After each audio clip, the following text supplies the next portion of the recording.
chụp một cái hình vào của thằng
program ke tam oi a open to the night to na anhen ke na tam ak masalah fat ak menjadi perfection mai ke kuat ngai usuanya dan memang dia anhen melak di program ke tam oi a open to open na apa usaha melak ham kemen sekolah na space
Bu nở biết ô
Cảm ơn Chúa. Đây là Angel mẹ Trân. Trong sau cái ngày khi mấy đó buổi tối đó là vào một buổi tối có một người thanh niên kia đi chơi với cái con của Angel mẹ Trân này. Trong khi đó hai vợ chồng Angel mẹ Trân này đi chợ về, mà cái người đó đang parking ở trong chỗ parking nhà của mẹ Nhân. Rồi khi mẹ Nhân và bà Nhân lấy đồ từ trong xe để đi về nhà đó, thì có một người đó lùi xe, bởi vì vào buổi tối, và chúng ta biết vào mùa đông nó tối lắm, cái người đó không thấy hai người này đang đi về nhà. Rồi cái xe của người đó cũng là người xe này, mà người đó lái xe là không có incident, bị cô bị ngã dưới đường xe rồi ngà chỉ cũng một cái chân bị gãy thì bị tật xương vai nữa. Trong khi đó thì cái nhà bệnh nhân này không có kêu polyp, bởi vì cái người kia nó rất là van xin vì họ rất khó khăn mà không lái xe, không có yên sân nữa mà bị như vậy. Thì thấy người đó thì cứ hứa với gia đình bệnh nhân rằng là tôi sẽ chịu trách nhiệm tất cả điều đã xảy ra này, chịu sẽ đem cô vào bệnh viện, tiền thuốc men, tiền trong khi mà bệnh nhân không đi làm được, bởi vì thì cái xương đó mọi cái sự mà không được đi làm này kia đó hứa là sẽ đền bù tất cả. Nhưng mà bệnh nhân và bệnh nhân thấy cái cảnh gia đình đó cũng rất là khó khăn. Cha thì làm việc cũng không có full time nữa, khi thì cũng có ngày thì có làm, có ngày thì không, như vậy còn mẹ thì không làm nữa, còn có mấy đứa nhỏ trong nhà để cho nên hoàn cảnh gia đình đó cũng rất là khó khăn. Rồi bệnh nhân và ma nhân thì thương xót họ, tha thứ cho họ, không vội polyp, cho nên họ đi bệnh viện thì họ nói bị tai nạn khác thôi, không phải là bị xe bị đó tung. Rồi trong thời gian đó thì cái người mà hứa rằng là sẽ chăm lo cho bệnh nhân trong lúc bị ngã trên đó, người đó chẳng có giúp gì, không có lo một cái gì hết luôn. Mà nếu mà làm đó là gia đình đó cũng rất là khó khăn, điều kiện không có gì luôn. Thì may mà sự thương xót của Chúa thời bệnh nhân có làm in sân đó, tất cả cái tiền chi phí chữa lành lại cái chân bị gãy đó hết 45.000. In sân đã chịu khoảng 25.000, còn lại 20.000 thì in sân bảo họ trả. Sau một thời gian đó thì con của hai bệnh nhân cũng apply Medicare, họ cho Medicare, rồi sau đó thì xin Medicare trả dùng cái tiền còn lại khoảng 20.000 đô đó. Thì họ trả gần hết, thì bệnh nhân chỉ còn trả khoảng 400-500 nữa thôi. Đó là tình yêu thương lớn lao mà Chúa đã làm cho gia đình bệnh nhân. Bởi vậy là hôm nay bệnh nhân đứng đây để làm chứng. Thứ nhất là sự thương xót, họ tha thứ những người phạm đã tung vào bệnh nhân bị gãy chân như vậy. Thứ hai nữa là để cảm tạ sự thương xót của Chúa đã giúp gia đình họ. Thứ nhất là đã được chữa lành chân này, hồi đó thì không có đi được nữa, bởi vì bị gãy xương, thì như hai mảnh xương bị gãy luôn đó. Mà hôm nay thì được Chúa cho chữa lành chân, rồi và tất cả cái đợt bệnh viện đó thì như là Chúa đã trả hết cái đó, thì trả 400 như vậy. Đó là điều bệnh nhân muốn làm chứng hôm nay để nói lời tạ ơn Chúa vì Chúa đã làm điều tốt cho họ.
nó ra ngay tầm mình xin ngoài ở được ra được cái đâm tầm là a xin là bơ xin là a xin hiện cái bông hiện không của u nào nó hiện không của u nó là hiện kia tầm nó để ăn mày từ tao thêm ăn tao là mẹ tầm cả mày ở được ra được xin mà tao ấp đâu không của u hiện ăn đâu chân hơi ăn đâu rong ăn đâu cái lại đưa ăn hơi nó mày ở rồi ra mong ăn ra được ơi đâu còn chứ đâu có sao ăn còn treo các ăn tao làm gì ra mày còn tầm này lại nên không tầm một con mày biết ăn thì là ăn này ngồi người này cho tao từ nhà ta làm đây là phải ra rồi học sinh là vui rồi mọi người là vui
nói với mục sư đó là bây giờ là mẹ chuẩn bị bây giờ là trở thành pro không, mẹ chuẩn bị không phải là pro nhưng mà mẹ chuẩn bị là Juno mẹ chưa ai biết Juno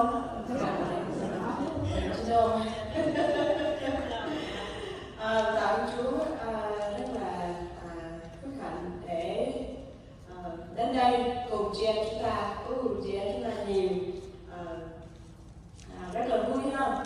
Tạ ơn Chúa hội thánh đã mời và cũng là ngày hôm nay luôn là chúng tôi cũng không biết nữa schedule của tôi là tôi biết là ngày 16 vừa rồi là tôi đến đây để thăm hội thánh, nhưng mà ông sư nói không, mà chủ nhật ngày 23 ngày 23 rồi đến hội thánh bên Bible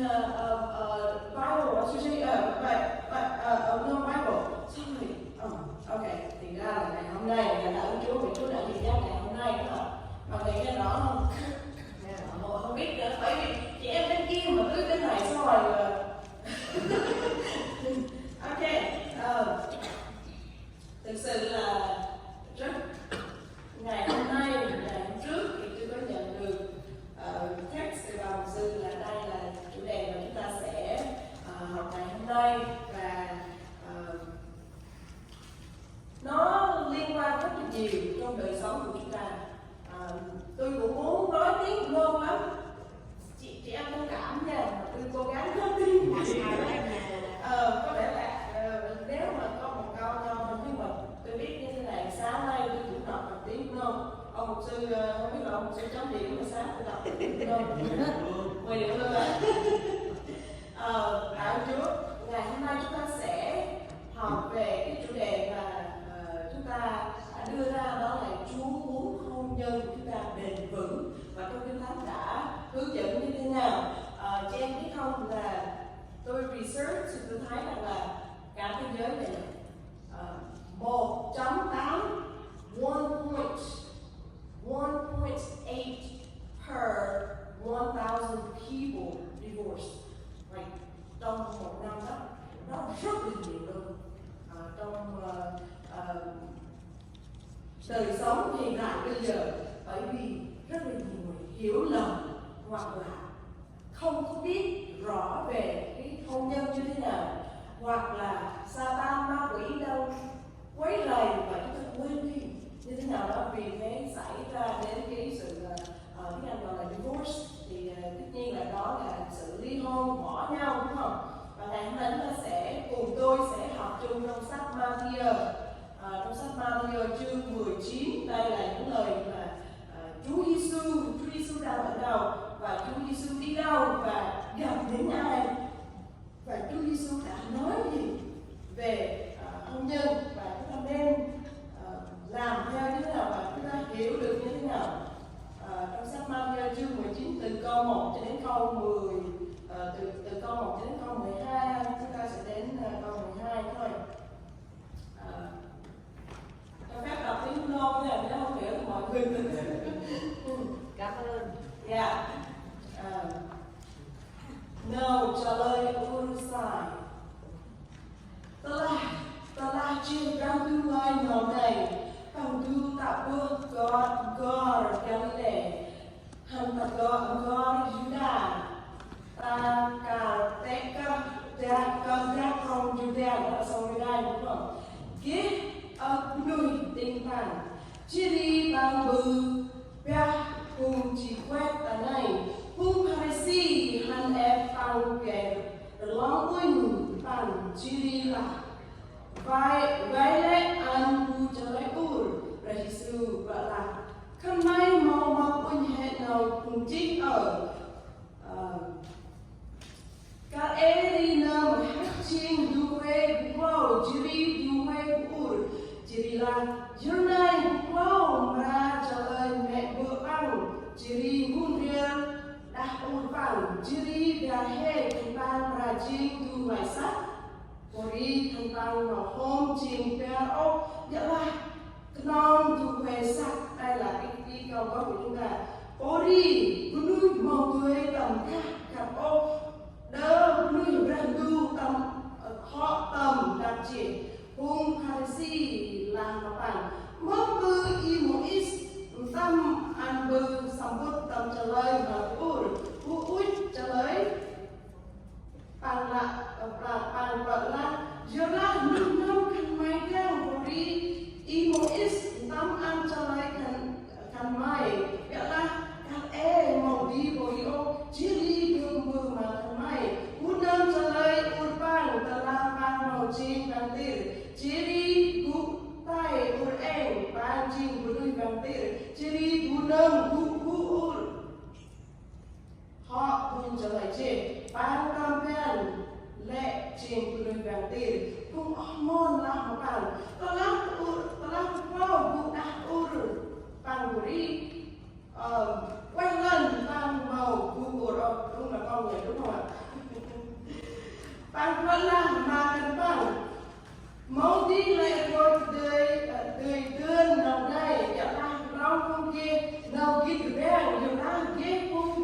รับคันตังเดิมมาบอนรีให้กันดูบอรีดูเดิมเตื้อยเตื้อนนาวเลยan bàn sọc tiền hòn tặng Chúa điều đó là những điều là Chúa Giêsu thì đang đi đâu? Đó là trong mùa mà Chúa Giêsu trong thời kỳ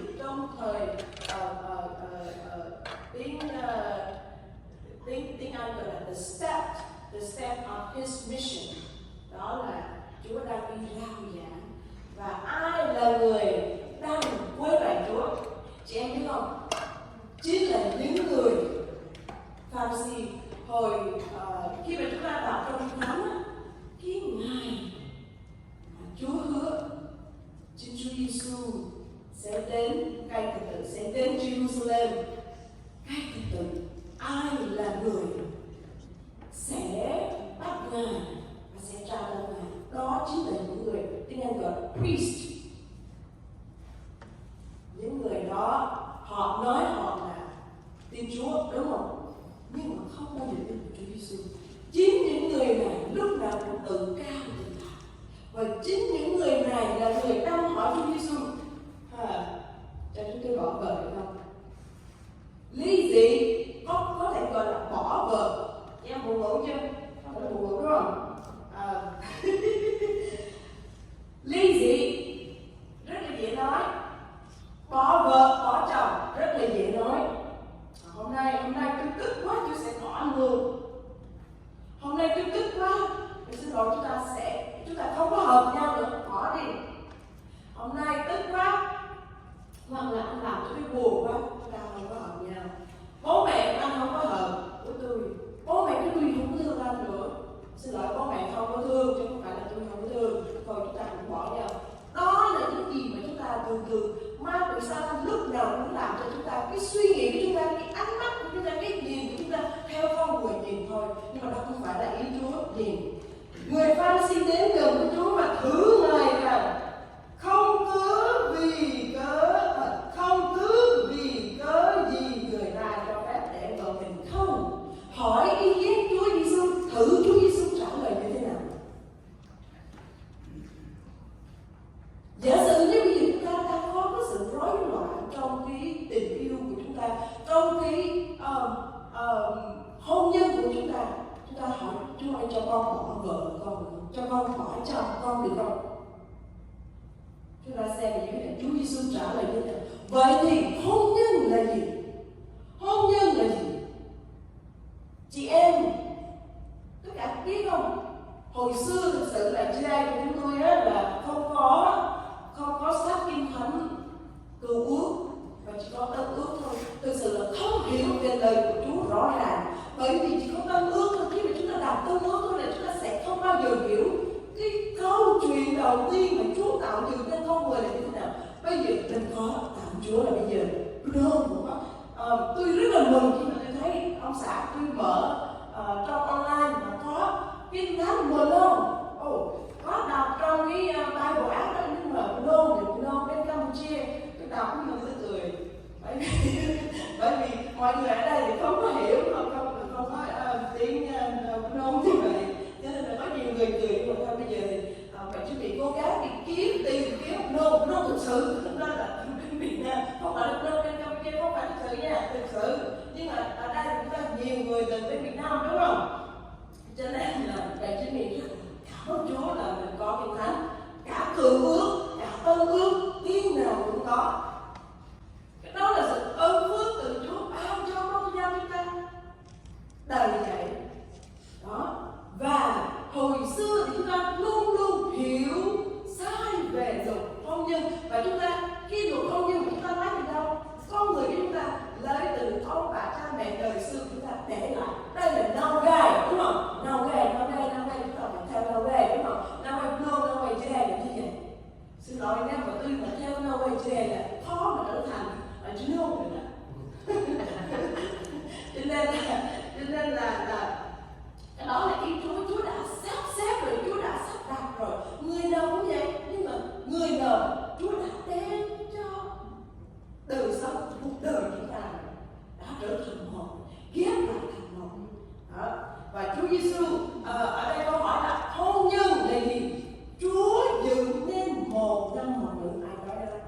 Chúa Giêsu nhắc những người Pha-ri-si. Tại sao Chúa nhắc như vậy? Bởi vì người Pha-ri-si lúc nào cũng tự cao nói là ta biết. Bởi vì họ á lúc nào cũng đọc Kinh Thánh. Ở đây ai đã đi Israel với mẹ cho mẹ trước? Không có đúng không? Chỉ có buổi trưa đúng không?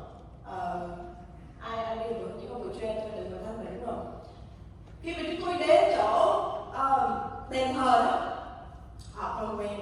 Những người nam thôi, phụ nữ là đi đường khác, đàn ông thì đi đường khác, họ đội mũ nhỏ không biết gọi cái đó là gì, nhưng mà thực sự là họ tại sao là họ thờ như vậy và họ cầu nguyện không thôi, và họ đọc kinh của họ không thôi, không phải là kinh thánh mình đâu, không phải là kinh thánh, nhưng mà đó là luật của Mô-se, cái luật mà họ tạo ra, mà họ nói đó là từ Mô-se, bởi vì họ tạo, họ bịa thêm cái luật từ ông Môi-se đã lấy từ Chúa đó.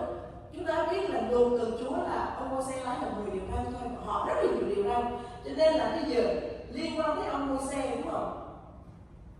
Người Pha-ri-si rất là giỏi, họ nói họ rất là giỏi, ngay cả khi mà họ cầu nguyện họ cũng chửi người ta luôn.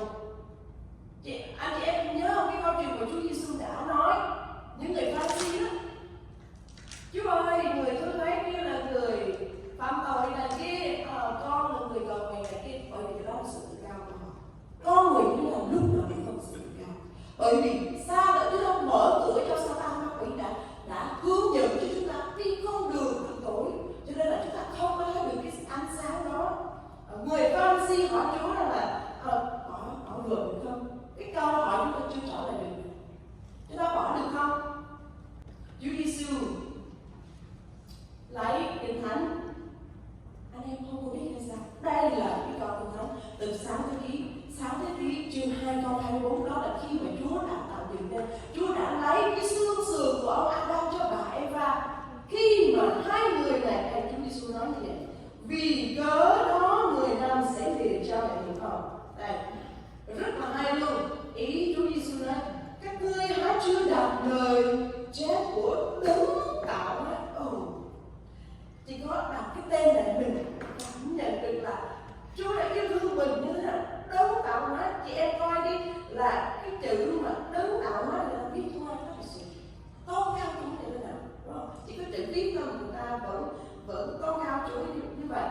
Hồi ban đầu đó là Sáng Thế Ký đó, Sáng Thế Ký có nghĩa là ban đầu đó, dựng nên một người nam và một người nữ, chứ không phải là người nam với người nam hoặc là người nữ với người nữ. Và có phán rằng vì cớ đó người nam sẽ lìa cha mẹ và dính líu với vợ mình, hai người sẽ cùng nên một thịt. Mình học báo mình biết, mình học báo mình gọi là 1 cộng 1 là bằng 2. Lúc nào 1 cộng 1 là 2 thì gọi là 1 cộng 1 vợ là bằng. Đó, nói về hôn nhân là như vậy. Bởi vì sao chị em biết không? Chúa là ba chồng. Chúa muốn chúng ta, tiếng Anh gọi là unity, kết nối, đúng học rất là khó. Hồi xưa có anh bạn hỏi tôi, Penny ơi, theo như định nghĩa hai vợ chồng là như thế nào? Bởi vì tôi thì tôi thấy cái tay của ông này tôi đó là song song hai vợ chồng là song song đúng không? Nhưng mà ông nói you sai rồi, you hiểu lầm cái đó rồi. Hai vợ chồng không phải, khi mà Chúa đã kết rồi, có nghĩa là không phải là hai nữa, không phải là hai nhà băng nữa, nhưng mà một nhà băng thôi, một nhà thôi, không phải là hai nhà nữa, nhưng mà một nhà thôi. Đó là cái sự mình gọi tiếng Việt gọi là kết hôn nhân và kết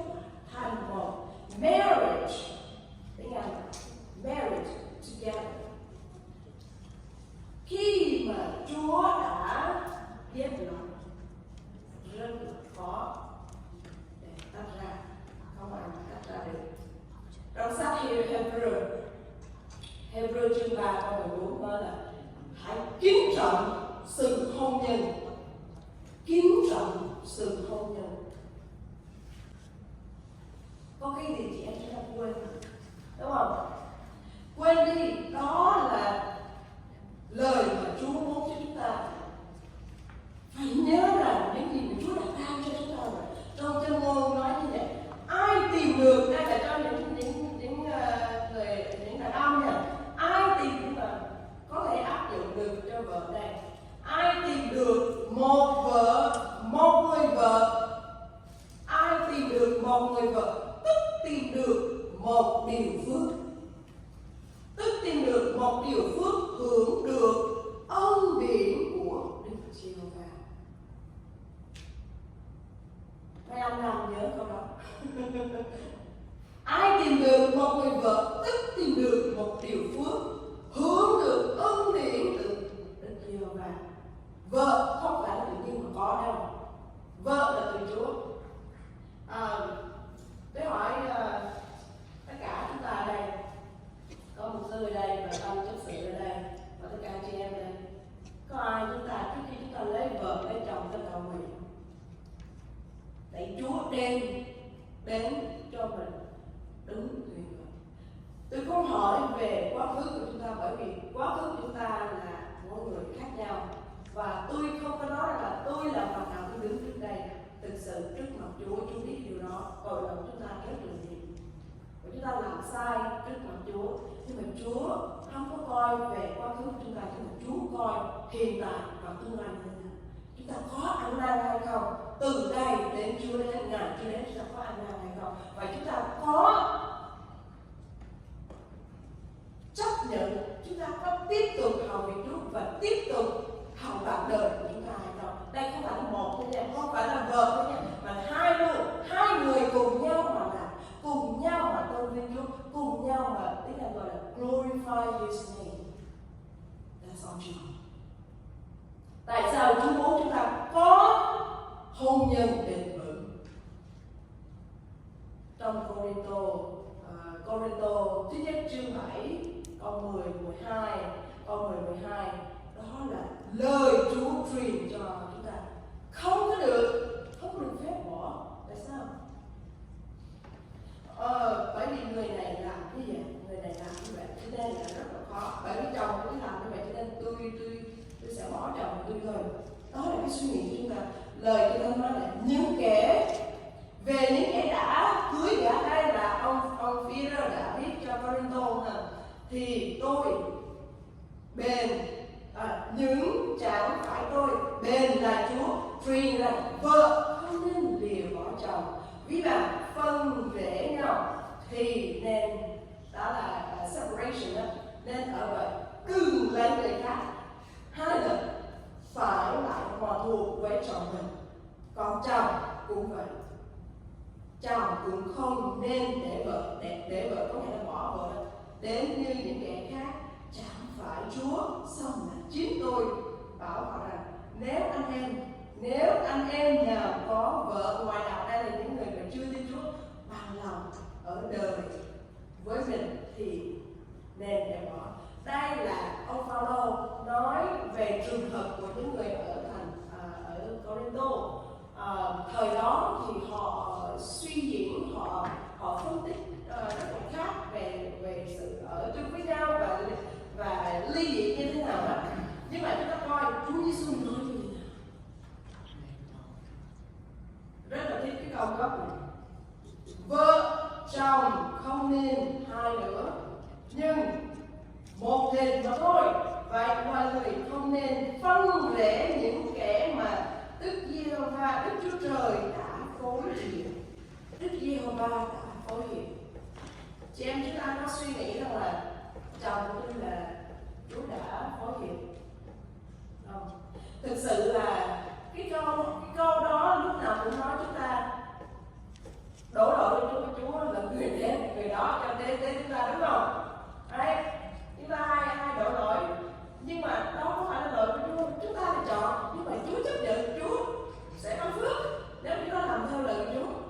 Đấy.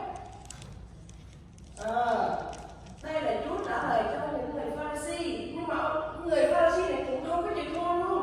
Người Pha-ri-si nói sao nữa? Vậy chứ sao? Ông Môi-se bảo hồi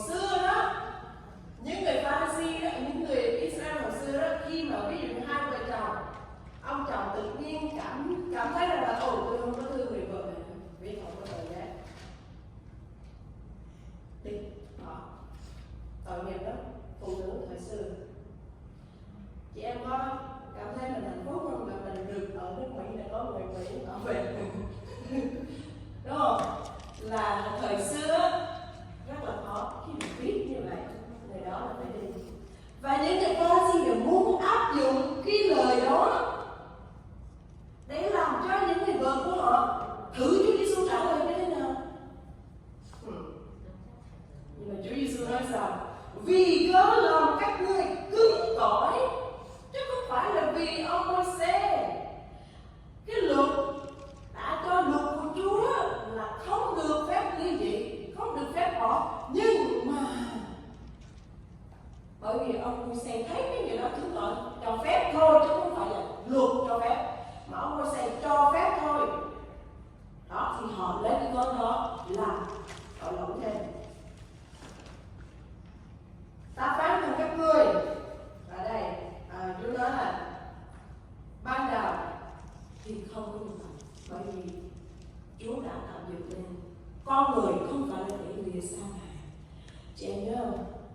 Cái sách mà tôi hồi mà tôi học thần học, tôi nói chắc mấy mục sư ở đây học chung với tôi chắc nhớ cái câu hỏi này.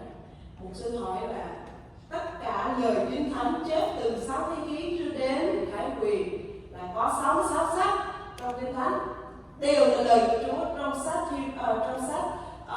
Tim-thê thứ nhì chương 3 phần 6 nói là tất cả lời đó là lời của Chúa. Ngay cả dấu chấm hỏi dấu chấm dấu phải đó là lời của Chúa. Chúng ta phải chấp nhận cái điều đó. Và tôi nói với thầy một sách là con không có đọc. Tại sao? Sách nhẹ ca bởi vì con trong đó là toàn tình yêu không à. Sách và Song of Solomon, tình yêu, châm ngôn, tình yêu. Nhưng mà cái sách mà không có tên Chúa trong đó là mình không có đọc đâu. Thật ra đó là tình yêu thương của Chúa với con người mà chúng ta không có biết. Ngài đã chỉ cho tác giả đó, không phải là tác giả, mình gọi là trước giả viết cái đó. Tác giả là Chúa, trước giả là người viết đó. Đây, chị em biết không? Chúa muốn chúng ta biết rằng là chúng ta không tách khỏi lời Chúa. The marriage between us and God. Chúa muốn chúng ta lúc nào cũng cần và rất là nhiều lần chúng ta muốn bỏ Chúa. Tôi có một thanh niên đến với tôi và hỏi Miss Penny, can I have a vacation from God just one week? Cho tôi có vacation từ Chúa một tuần. Có nghĩa là khi mà thức dậy đó, con có cần cầu nguyện, không có suy nghĩ đến Chúa gì, muốn làm thì là muốn giết người thì giết, muốn làm gì là tôi trả lời được. Giả sử như trong một tuần đó anh chết thì sao? Anh đi đâu? Chúng ta không có suy nghĩ được điều đó. Và ở đây tôi muốn nói đây về phần vợ chồng.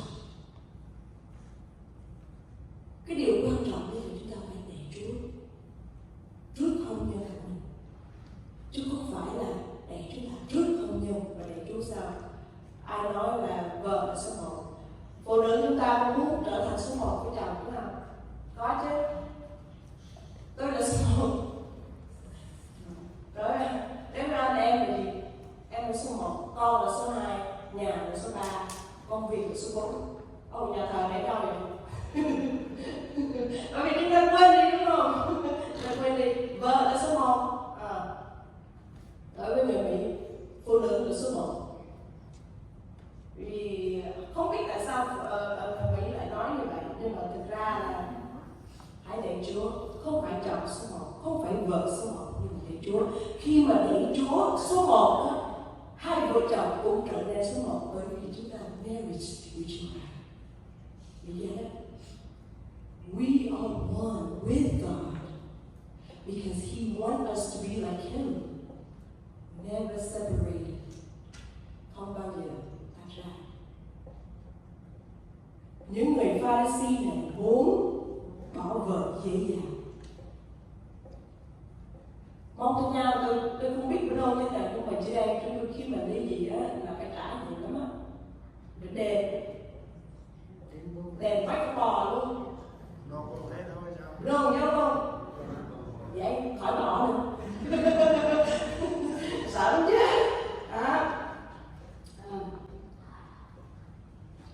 Sau này ai nói nữa? Pha-ri-si đã đủ rồi. Sau đó ai nói? Muốn lừa của Chúa, những người đi theo Chúa hoài cũng nói câu này luôn, cũng giống như Pha-ri-si luôn. Nếu phận người nam phải xử với vợ mình như vậy thì thà không cưới vợ là hơn. Thôi bỏ cổ không được, bây giờ thì khỏi cưới vợ luôn đi. Vì sư nói chẳng phải mọi người đều Chúa Giêsu gọi đây là một món quà, cũng giống như tiếng Anh gọi là the gift. Không ai làm được điều này, nhưng mà cũng có người làm được. Anh chị em biết không? Những người linh mục họ làm được. Những người mà Chúa đã sử dụng trong Kinh Thánh cũng có, giống như ông Phaolô. Thật ra trong Kinh Thánh không có nói rằng là ông Phaolô có vợ hay là không, nhưng mà chúng ta thấy rằng là ông là người mà đầu tiên đi rao giảng mà ông nói câu đó: nếu anh chị em không có làm được điều đó thì hãy cưới vợ. Nếu mà chị tự được thì thà đừng có lấy vợ khi mà mình không Chúa. Người ta hiểu lầm cái đó và người ta không có muốn cưới vợ đâu luôn. Nhưng mà Chúa Giêsu nói không phải như vậy. Ai có ân tứ đó mới có thể làm được. Cho nên là ai mà Chúa đã ban phước rồi, cho vợ cho chồng rồi, hãy hưởng đi và hãy sử dụng cái điều đó để tôn vinh Chúa đi. Hôn nhân của chúng ta có thể tôn vinh Chúa được. Người ta có thể nhìn vào cuộc sống của mình, người ta có thể nhìn vào cái hôn nhân của mình và từ đó người ta sẽ tình yêu Chúa. Đây, có nhiều quá không? Hát giờ chưa? Chưa? Ok. Nếu mà tôi nói nhiều quá chị em chắc tôi ra. Câu sao? Ok. Có người hoàn từ trong này, có người hoàn từ tay người ta, và có người tự mình làm nên hoàn vì cớ nước thiên đạo. Người nào lãnh nổi lời ấy thì hãy lãnh lấy. Hôn nhân là món quà của Chúa ban cho. Mặc dù hôn nhân như thế nào đi nữa, mặc dù quá khứ của chúng ta như thế nào đi nữa, chúng ta đã chấp nhận rồi, và chúng ta không có giống như người ngoài đạo, và chúng ta không có giống như người mà hiểu lầm về Kinh Thánh.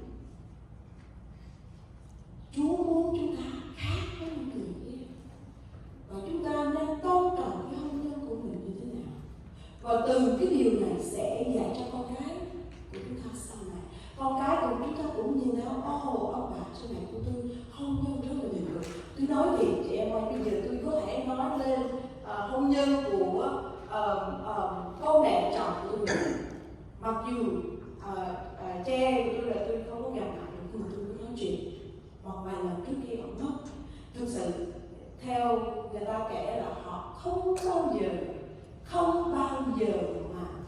mà cãi lộn hoặc là đánh nhau hoặc là chửi bới. Nếu có thì hai người nói nhỏ xíu thôi, không bao giờ cho họ cãi thấy. Tôi thấy cái điều đó là tôi rất là tôn trọng. Đó là bố mẹ chồng. Còn bố mẹ của tôi á là gia đình. Chúa đã thay đổi khác nữa. Ba của tôi với mẹ của tôi lúc tôi còn 4 tuổi là họ đã lìa, họ đã chia, họ đã ly thân 2 năm. Lúc đó tôi không có cha 2 năm luôn. Nhưng mà lúc đó là cha tôi chưa tin Chúa. Khi mà Chúa khi mà cha của tôi với mẹ của tôi về lại, thì đó là cha tôi tin Chúa. Khi mà ông tin Chúa, ông bỏ hết rượu bia, thuốc này kia, và từ đó ông trở thành là người hầu Chúa từ trong lòng.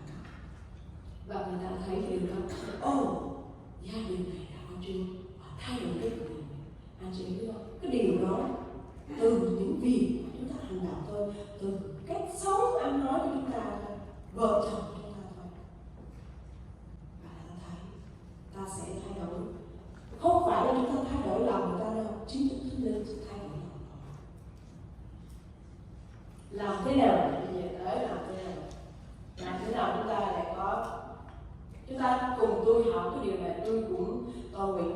Chúa ơi giúp con cái điều này, bởi vì hôn nhân không phải như vậy. Người hôn nhân mà không có cãi nhau, tôi không tin. Bởi vì không có cãi nhau có nghĩa là hai người đã không bao giờ nói chuyện với nhau. Vợ chồng phải nói chuyện với nhau đúng không? Nhưng mà khi mà nói chuyện với nhau là có sự xích tích, bởi vì chồng là đàn ông, vợ là đàn bà, không bao giờ mà đi chung một con đường. Nhưng khó ít người mà phải đi chung một con đường.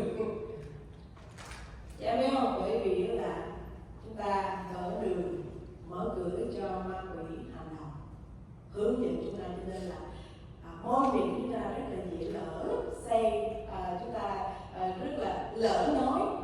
James gọi em lỡ nói câu đó, nhưng mà không phải đâu, mà ma quỷ rất là thích cái điều đó khi mà chúng ta nói cái câu đó. Làm thế nào để hôn nhân vững bền? Đừng bao giờ thử Chúa, đừng bao giờ thử Chúa. Để học điều này, một cái thôi là Chúa được, một điều như là có thể tự Chúa được. Anh chị em biết gì không? Đó là dừng hiện.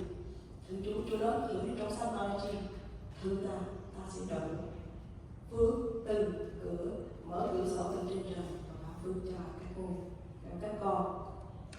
Nhưng mà cái điều khác, đừng bao giờ thử Chúa giống như người Pharisee này. Thử Chúa làm sao? Tới thử bỏ thử, anh có buồn không? Có người phụ nữ nào giống như tôi không? Chúng ta có thể nói câu đó với chồng đúng không? Hoặc là bởi vì chúng ta thích quá mà. Bởi vì chúng ta không có đi chung một con đường, cho nên là có người thì những người đàn ông thì hay uống, những người đàn ông thì khác với phụ nữ của chúng ta. Nhưng mà phụ nữ của chúng ta là rất là yếu đuối, nhưng mà con miệng chúng ta rất là mạnh, trong lòng rất là yếu đuối đó. Mấy anh biết không? Phụ nữ nó yếu lắm, nhưng mà miệng chúng tôi giả vờ thôi là nói to như vậy. Tôi cần nâng niu lắm, cần đến và ôm chúng tôi và là cái gì đó mấy anh muốn làm gì, nhưng mà phải yêu thương, phải sử dụng lời yêu thương. Mặc dù nó dối cũng được, không sao hết. Tôi thấy mấy anh quan tâm thì tôi vui rồi. Hãy giữ vững cái hôn nhân của mình. Chúa muốn chúng ta giữ vững hôn nhân, đừng thử thách Chúa trong hôn nhân của chúng ta. Hãy bền vững, hãy để Chúa đi trước hôn nhân của chúng ta. Có nghĩa là đàn ông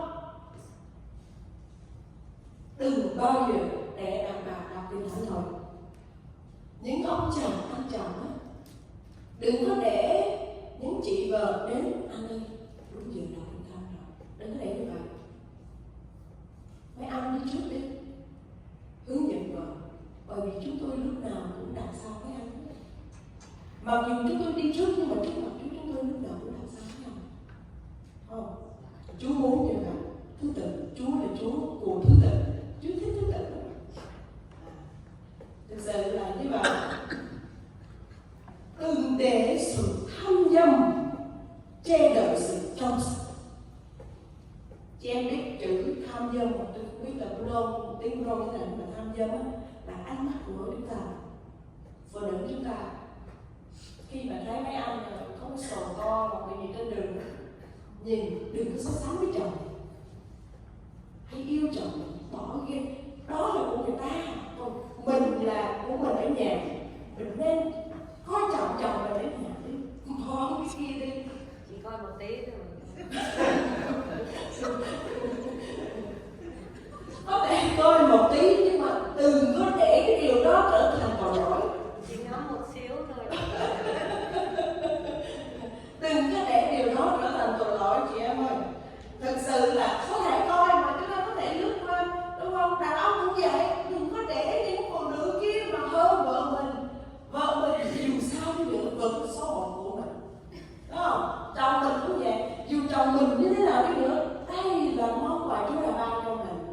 Người là điều đó mình phải nên nhớ. Ok, phải tôn trọng cái điều đó, tôn trọng lời Chúa, tôn trọng chồng, tôn trọng Chúa thế. Điều quan trọng nhất ở đây, hãy đến với Chúa. Và tôi muốn nhắc tất cả chúng ta cũng dạy cho tôi luôn. Khi mà thời gian chúng ta đang buồn, chúng ta nên làm gì? Có chị em có thể nói là bây giờ tôi lấy cái điện thoại tôi gọi mấy bố mẹ của anh ở Việt Nam, tôi báo luôn là bây giờ là anh làm cho tôi như vậy, đúng không? Khi mà chúng ta buồn, cũng có người ông bây giờ tôi gọi best friend của anh, tôi phải best friend của anh là anh làm như vậy. Nhưng mà bởi vì phụ nữ là như vậy, chúng tôi muốn thoát ra, chúng tôi muốn lấy cái lời đó ra, và chúng tôi rất là có cái sự tiếng Anh gọi là comfort, là an ủi từ chính chồng của mình. Đó, phụ nữ là như vậy. Nhưng mà cái điều chúng ta nên làm đây là hãy đến với Chúa. Mặc dù buồn, mặc dù đau thì là đau luôn, đến với Chúa trước đi, ngồi lại. Chúa ơi giúp con, xin Chúa làm đi. Con không biết làm như thế nào, nhưng mà con biết Chúa có thể hành động. Đừng bao giờ quên cầu nguyện cho chồng nào. Có anh chị em nào cầu nguyện cho spouse mình chưa? Cho người phối hợp của mình. Cầu nguyện cho chồng mình nhiều, càng nhiều càng tốt. Cầu nguyện cho người thân mình càng nhiều càng tốt. Cầu nguyện cho mục sư của mình càng nhiều càng tốt. Cầu nguyện cho người hầu Chúa càng nhiều càng tốt. Thực sự chồng là người Chúa đã đưa cho mình rồi. Mẹ cho mình suy nghĩ như vậy. Từ trước tới giờ lúc nào suy nghĩ. Hồi xưa thì suy nghĩ vậy đó, nhưng mà tại Chúa là Chúa đã thay đổi cái nhìn của mình. Khi mà mình tức một ai đó hoặc là tức chồng mình đi, nhưng mà cái mình suy nghĩ đầu tiên giúp cho chị em mình suy nghĩ như vậy. Tại sao Chúa lại cho mình biết anh này? Tại sao Chúa lại cho mình kết hôn với anh này? Và bây giờ mình đã sống chung với nhau bao nhiêu năm nay? Tại sao lại như vậy? Bởi vì Chúa muốn mình chăm sóc cho anh này. Bởi vì Chúa đã tạo dựng bà Eva để giúp cho ông Adam. Adam đã tạo dựng nên trước ông Adam để lo lắng. Khi mà bà Eva, lúc đó Eva chưa có tên, ai đặt tên cho bà Eva? Sau khi bà Eva đã làm sai lầm với Chúa rồi, Adam đã đặt tên người phụ nữ này là Eva, là mẹ của thế gian, là mẹ của the world, the mother. Thực sự là như vậy. Hãy đến với Chúa, chia sẻ với Chúa, nói với Chúa. Chúa nghe, Chúa biết trong lòng chúng ta, nhưng mà điều đầu tiên là hãy đến với Ngài. Nhưng đừng có đến với Ngài giống như những người Pha-ri-si này, đến với Ngài để chọc Ngài thôi, để thưởng Ngài thôi. Không phải như vậy. Mà chúng ta đến với Ngài nhờ cậy Chúa, để Chúa giúp cho hôn nhân của chúng ta bền vững hơn và làm sáng dần Ngài. Đó điều chúng ta cần biết. Tạ ơn Chúa vì Chúa cho hôm nay có cơ hội để học chung với nhau về điều này rất là quan trọng. Tôi một lần nữa tôi cũng nói rằng là điều này tôi không phải là hoàn hảo, mà tất cả chúng ta cùng nhau học cùng với Chúa. Đây là lời của Chúa dạy chúng ta, nhắc để chúng ta phải bền vững trong cái hôn nhân của chúng ta. Có cái sự gì đó, đừng bao giờ quên lời xin lỗi bằng lời cảm ơn, lời yêu thương, nói lời yêu thương ngoài. Tạ ơn Chúa ngoài, vì Chúa đã ban em trở thành vợ của anh là vợ và là chồng của em. Tạ ơn Chúa vì điều đó, để Chúa đi trước. Tạ ơn Chúa về cái điều mà Ngài đã giúp cho chúng ta hôm nay. Tôi cũng xin Chúa giúp cho chị em chúng ta hãy để Chúa làm chủ hôn nhân của mình. Hãy để Chúa dẫn dắt. Tạ ơn Chúa. Tôi xin giao cho mẹ hướng dẫn chương trình.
xa Bài nó mới cân bay một tới Cái nó bài một thành tốt Vâng biết sao cho anh cũng ra đi Tổng vào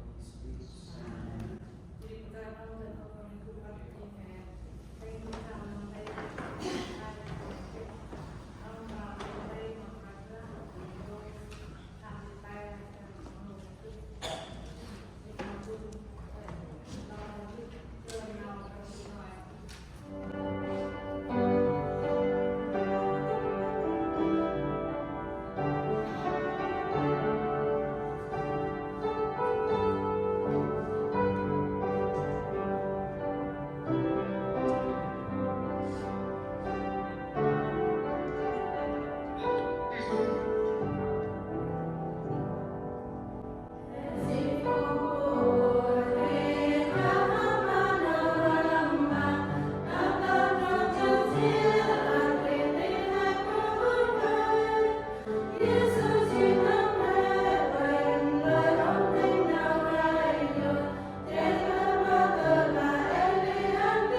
ơn mục sư và cảm ơn chị em ban điều hành của phụ nữ ở đây và tất cả chị em trong hội thánh, và cũng bất ngờ và cảm ơn Chúa đã ban cho chị em những gì mà thực sự là tôi rất là vui.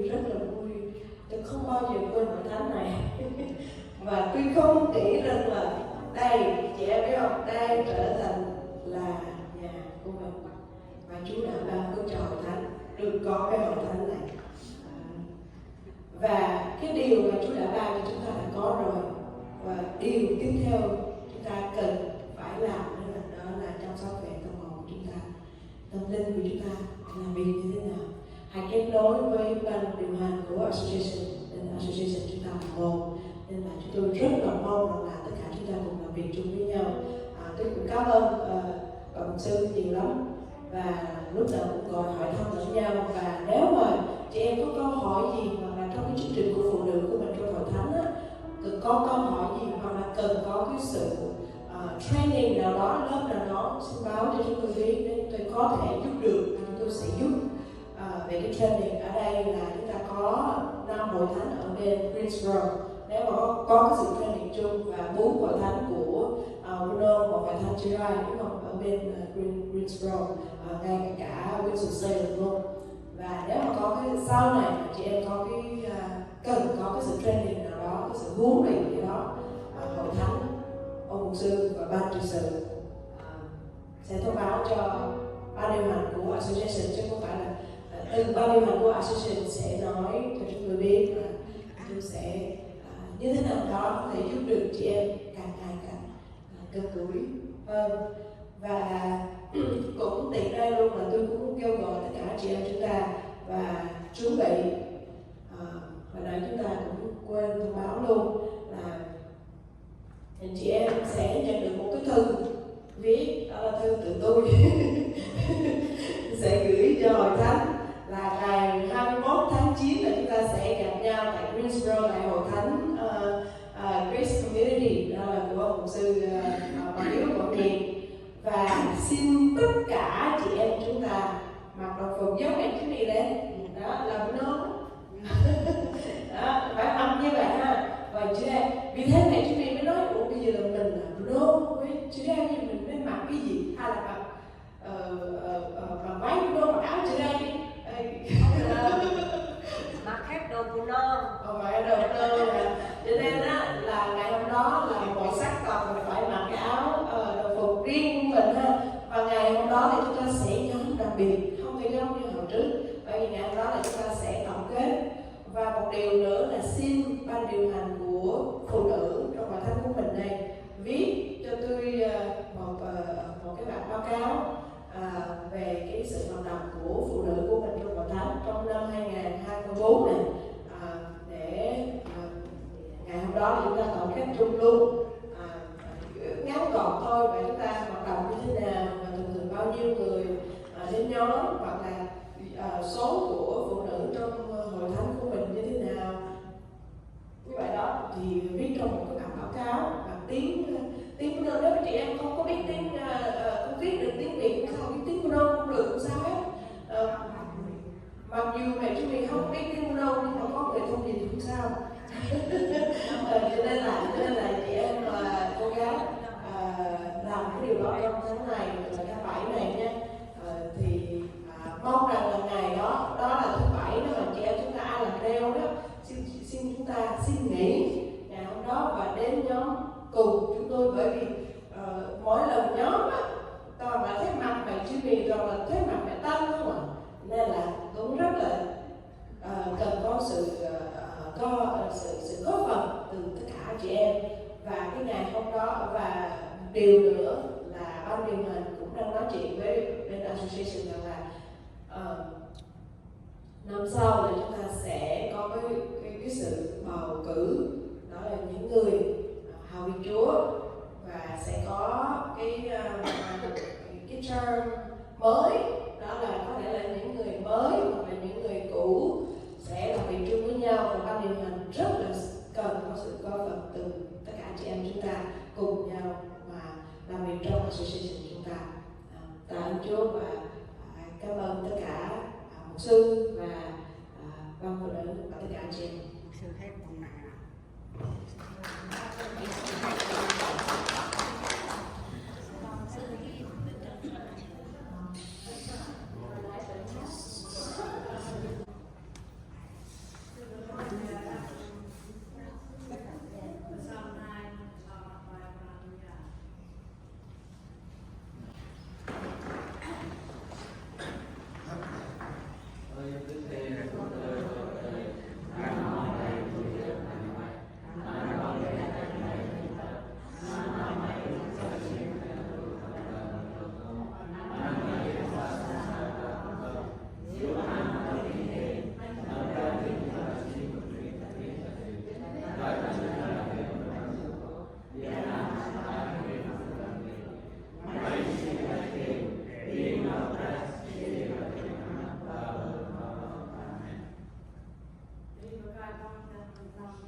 Hallelujah, Hallelujah, Hallelujah. Con bước sang tâm bên này mà bước ra tu nam tiên na lòng.ព្រះយេស៊ូវគ្រីស្ទនាមទីអាយុព្រះវេសនាមទីណាតំរងាត់តែមិនគូព្រះមកនេះព្រះទូទាំងនោះគណឡៃណៃតែមិនគូព្រះតំការអស់នោះទូហេនមិនគូព្រះទាំងមកពុំការតែពើអសយសេសិនតែគេនឹងគូមុខsưមេស៊ីនីសេរីមេកូលនបង្តាក់ព្រះមហេនទាតែមិនគូព្រះមកឡាយដោយអត់ណាមពុំហេនba bên Allah đào tương đàn ai có cách này mà vậy. Amen. Và ban lời người.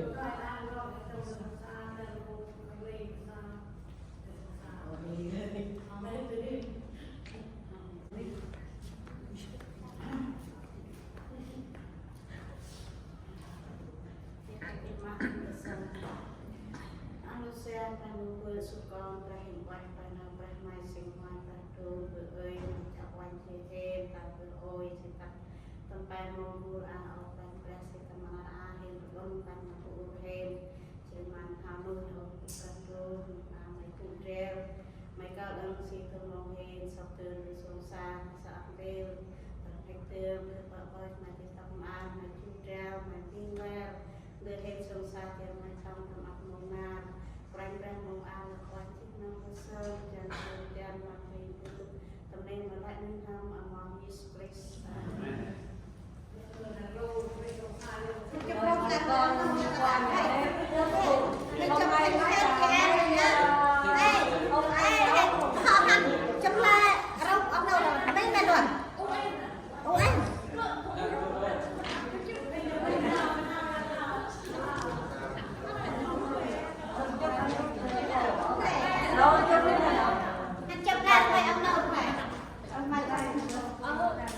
Chưa được ăn đâu mà đi chụp hình trước kìa.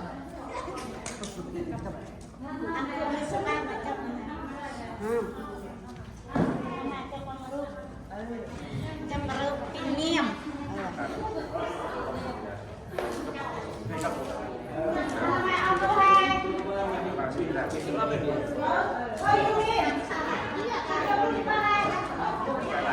kênh Ghiền Mì Gõ để không bỏ lỡ những video hấp dẫn.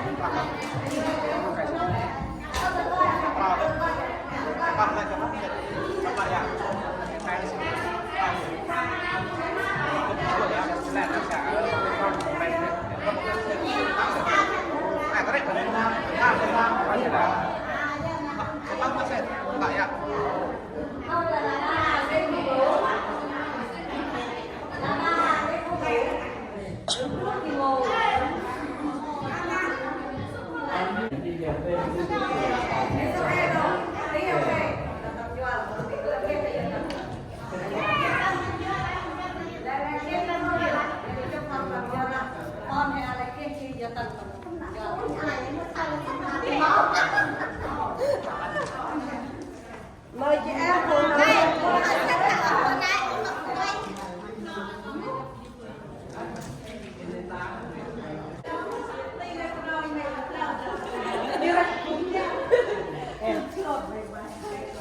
Thank you, thank you so much.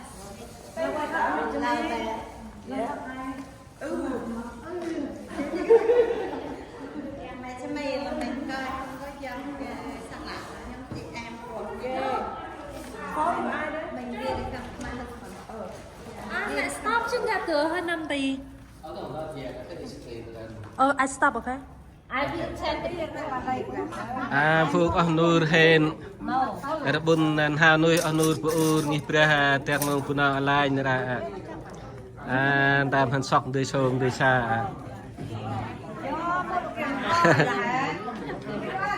มัมโดยชงชาตในเฮือกะอ้อยเบอร์ mai nói cho mày quay lại tôi trồng cả rồi mà bà tao ซาจูวินฮะ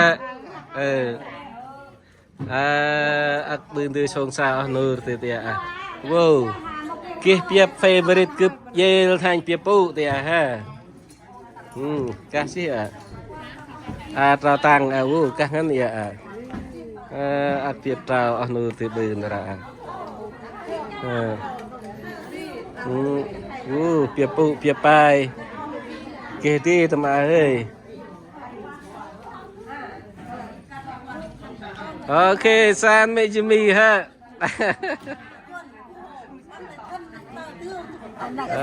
di nur hin sok desa oh sokan desa sangan haโ